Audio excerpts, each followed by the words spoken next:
Hello မင်္ဂလာနေ့ခင်မနော် coffee လေးတောက်ရင်းနဲ့စကားလေးပြောကြရအောင်ဒီနေ့ပါလေးပြောချင်လဲဆိုတော့ main ကလေးတယောက်အိမ်အောင်ကျသွားပြီဆိုလို့ရှိရင်အဲ့ဒီ main ကလေးကသူ့မိသားစုမှာသူ့ရဲ့ပထမပေါ့နော်သူ့မိဘမွေးလိုက်တဲ့သူတို့မိဘရဲ့မိသားစုမှာဘာကြီးပဲဘလောက်ပဲချမ်းသာနေပါစေဘာကြီးပဲဘလောက်ချိန်မွေးမိမလောက်နေရပါလေစီပေါ့နော်ကျမဆိုလို့ရှိရင်လည်းကျမဒီအမိဘအိမ်မှာကြီးပြင်းခဲ့တာမဟုတ်ဘူးအဖိုးဖွားလက်ပေါ်မှာကြီးပြင်းခဲ့တာအဲ့တော့အဖိုးဖွားအိမ်မှာလူတွေရှိတယ်အတော်တွေရှိတယ်ဦးလေးတွေရှိတယ်အကုံရှိတယ်ကျမအကိုတွေရှိတယ်ကျမတို့တူတူကြားထဲမှာကြီးပြင်းလာဖြစ်တဲ့အတွက်ကျမကချိန်မွေးမိမလောက်လက်မွေးမိမလောက်ဘာမှမလုပ်ခဲ့ရဘူးကျမလည်းဘာမှလည်းမတတ်ဒါပေမဲ့အိမ်အောင်ပြုတ်တဲ့အချိန်မှာကိုယ်အိမ်အောင်နဲ့ကိုဖြစ်လာတယ်ဆိုတဲ့အချိန်မှာဥမာကျွန်တော်ဆိုလို့ရှိရင်တော့အရင်ဆုံးရောက်ခမအိမ်ကိုရောက်တယ်ပေါ့နော်ရောက်ခမအိမ်ရောက်ရောက်ခမနေ့အောင်ကြဒါမျိုးလေးကြိုက်တယ်ဒီလိုမျိုးပုံစံမျိုးလေးသူဆိုရမ်းကြိုက်တာဘာညာဆိုတဲ့ဟာမျိုးကျွန်တော်ကိုလည်းချက်ကျွေးခြင်းနဲ့လှုပ်ကျွေးခြင်းနဲ့အဲ့တော့သူ့ရှီကနေပြီးတော့တက်တယ်ပေါ့နော်တစ်စိတ်တစ်ပိုင်းတက်ခဲ့တယ်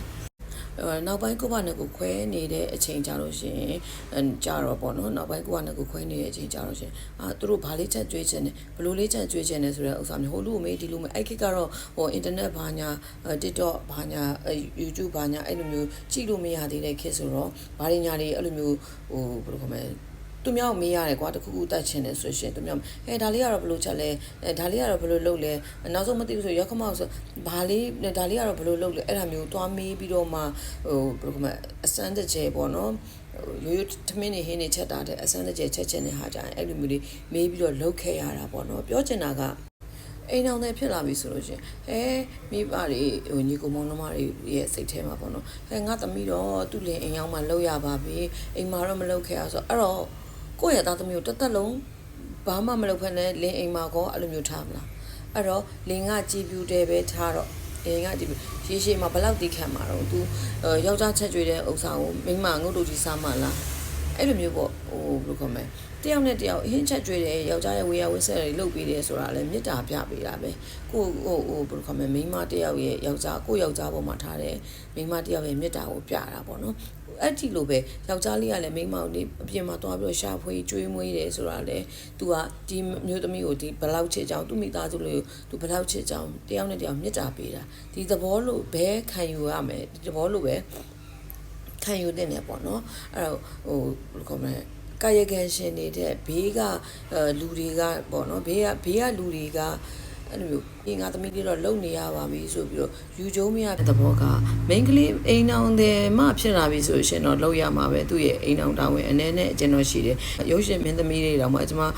Facebook တို့ဘာလို့မှတွေ့နေတယ်မနေ့ကကြာရုပ်ရှင်သွားရရတယ်ပြန်လာလို့ရှင်တော့သားသမီးတွေနောက်နေထမင်းစားဖို့ရင်းစားဖို့ထမင်းဟင်းပါညာချက်ဖို့အတွက်ကိုသူတို့ပြန်လာရင်တော့ချက်ပြုတ်ကြရသေးတာပဲပြောချင်တဲ့သဘောကလေအဲ့တော့နေရမရရဲ့ဆိုတာကဘယ်လိုပြောမှာလဲဆိုတော့ဒိုးတူပေါင်းဝဲမလို့ဖူးဆိုလို့ရှိရင်အဲ့အိမ်အောင်မကြောက်ကွယ်မှာပဲ။ဘာကြောင့်လဲဆိုတော့ဟိုဘက်ကလည်းတစ်ဖက်လူကလည်းသူတော်တော်ပင်ပန်းနေပြီ။အဲ့လိုပဲ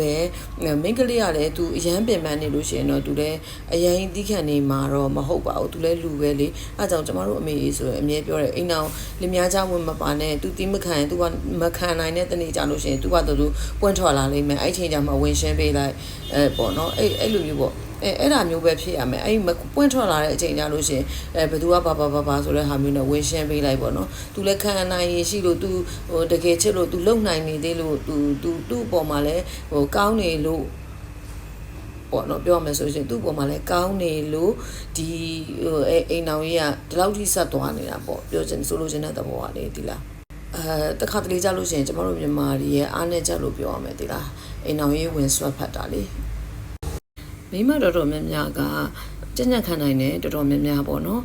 ်မိသားစုတာဝန်ကိုလည်းကြံ့ကြံ့ခံပြီးတော့ဘယ်လိုခေါ်မလဲပေးဆက်နိုင်တယ်ယောက်ျားလေးထက်စားလို့ရှိရင်ပို့ပြီးတော့ပေးဆက်နိုင်တယ်ဒါပေမဲ့နံပါတ်1မဖောက်ပြန်တဲ့မိသားစုကိုဘယ်လိုမလဲအင်ကန်ပေါ့နော်မိသားစုဝင်ငွေကိုပြည့်စုံနဲ့ဒါထားပေးနောက်ကျောင်းကသူတို့လုံစေရမယ်ဆိုတော့မင်းတော်တော်များများရာခိုင်နှုန်းတော်တော်များမယ်လို့တော့ကျွန်မထင်တယ်ပေါ့နော်အဲ့ဒါကြောင့်လေကျွန်မဘယ်လိုပြောမလဲအကြံပေးချင်တာပေါ့နော်သားသမီးရဲ့အိမ်တော်ရေးပဲဖြစ်ဖြစ်ဘသူဆွေမျိုးသားချင်းရဲ့အိမ်တော်ရေးပဲဖြစ်ဖြစ်ဘသူအိမ်တော်ရေးမှာဝင်ဆွတ်မဖက်နဲ့ စောင့်ကြည့်နေလိုက်သူတို့မခံနိုင်တဲ့နေသူတို့ပောက်ကွဲကြလိမ့်မယ်ကျန်တဲ့အချိန်သူတို့လွတ်ထားလိုက် AC ပဲနှစ်ယောက်တည်းဘုရားမဲ့သူတို့မိသားစုလေးဆက်သွားနေလိမ့်မယ် carry on ဆက်သွားနေလိမ့်မယ်အဲ့ဒါဂျားဝင်မှာပူရှုပ်တယ်အဲ့ဒါကြောင့်ကျွန်မအကြံပေးမယ်အိမ်အောင်ရေးမှာသာသမီအိမ်အောင်ရေးပဲဖြစ်ဖြစ်ဘသူအိမ်အောင်ရေးပဲဖြစ်